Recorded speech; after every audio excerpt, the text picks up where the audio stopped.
palm oil industry in Malaysia being the biggest, so represents the majority of the biomass available in Malaysia. Now, what we've been looking at really is how can we create new industries based on this new resource. Yeah. And it's very diverse, so you can produce animal feed, wood products, fiberboards and so on, energy pellets, solid biofuels, liquid biofuels in the future, and ultimately bio-based chemicals. So this is an entirely new range of industries, not even covered by one ministry. It cuts across many different ministries and agencies. And this is why we said, let's look at it as a separate strategy altogether. How can we now get the owners of biomass to get involved in the downstream value creation of those products, rather than packaging it and supplying it as a commodity, because then it's probably going to be exported to a neighboring country and they will produce all the value. So how can we now get the industry to participate and attract industries to come here and partner with the owners of biomass? This has been our thinking since 3 years, and we've received a lot of support from the industry. And so hopefully in the far future, the way this will pan out is that the palm oil industry is going to benefit from this because of the additional revenue streams from the byproducts of their existing industry. And ultimately, if done well, if the all palm biomass owners can attract partners, whether local or foreign, to do their business in Malaysia and create those downstream products in Malaysia, that will then benefit, of course, Malaysia in terms of job creation and value creation.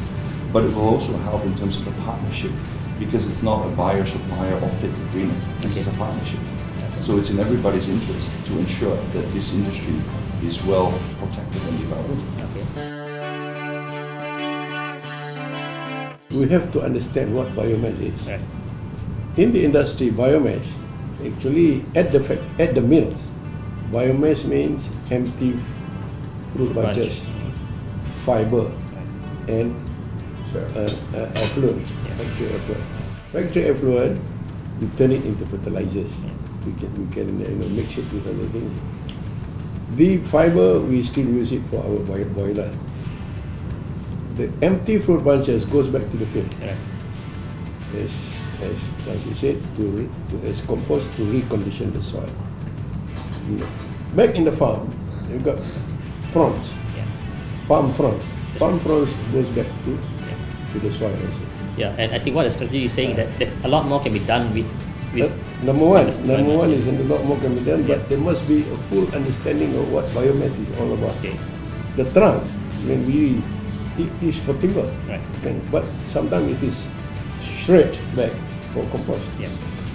Now, we also talk at our MPOA is on the first, of course, is on the line is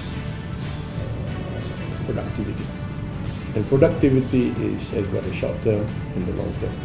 The long term, short term and long term part of it is R&D, research. Research is a continuous kind of thing to come up with a new clone, high yielding clone, disease resistant clone, and responsive to nutrients and so forth. The short term, of course, is application, the revenue expenditure, which is labor, also mentioned, labor and cost of fertilizers. Fertilizer is a revenue expenditure input. It's an input which is very, very necessary. So all this, all these things. So we talk about this. Is the industry excited about the potential of biomass? Of course, if it makes money to us, we are there to, as you said, everything must be there. Talking about methane, for instance, there must be a provision easy for the mills are scattered. The mills are scattered where the estate is.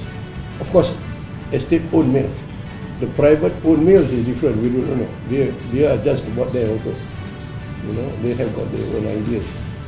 But for us, there must be, as Halim said just now, the energy produced, we must be able to put it into the grid as easy as Because this is a continuous production of methane, CH4.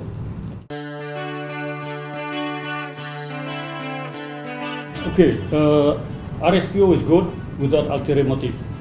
Okay. So meaning that it is good for us to maintain a certain standards, which is accepted by internationally. However, when you have ulterior motive, then you start putting in elements that make it hard for us to be certified as RSPO. You put in life cycle assessment, carbon balance, deforestation. If it is not controlled, it is not good. But if it is under control, it is good. You have to understand this certification is a non-tariff barrier. Okay. To make it harder. Why isn't there RSRO, Roundtable Sustainable Rapeseed Oil, Roundtable Sustainable Corn Oil, Roundtable Sustainable Soya Oil? They don't have. They just a simple certification which is approved by the minister. It is easy. So with that, I think we should have our own MSPO. Not to make it too easy. It has to achieve certain international standards, but it is within our control. It's not somebody just put in an element to make it difficult so that you don't get RSPO, so that you are not qualified to export in a European countries or Western. Okay.